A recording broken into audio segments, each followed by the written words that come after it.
that be affecting all this too a little bit or not? Or were you saying you took that? Yeah, I mean, we're gonna need more horsepower to push through a lot of clay. Like we tested with water, and honestly, it's flowing a lot faster than it should be if we put clay in there. So we're gonna have to require a lot more horsepower at the same RPM. So this is just a baseline of horsepower.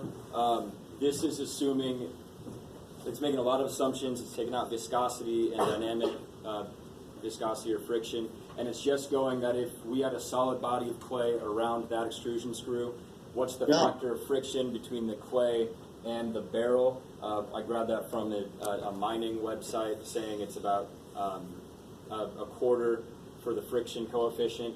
And so we're just trying to push that. Yes, this number we're expecting will go up, and that'll depend on the gear ratio.